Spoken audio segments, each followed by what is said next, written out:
అయితే ఇప్పుడే కోలుకుంటుంది. మేడం సరే కోలుకుంటున్నప్పుడు బిజినెస్ మ్యాన్కి కావాల్సింది ఏంటి? ఇప్పుడు నేను కొత్త ప్రాజెక్ట్కి వెళ్ళాలి అనుకున్నప్పుడు పాత స్టాక్ అమ్ముకోవాలి కదా.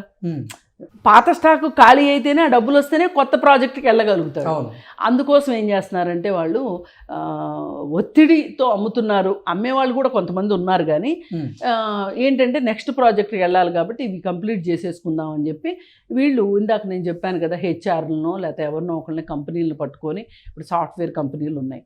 ఈ సాఫ్ట్వేర్ కంపెనీల్లో ఒక 50 మంది ఎంప్లాయీస్ రెడీ అయ్యారనుకోండి, వీళ్ళకి ఏం చేస్తారంటే మామూలుగా 50 ఫ్లాట్లు బుక్ అవ్వాలి అంటే చాలా కష్టం.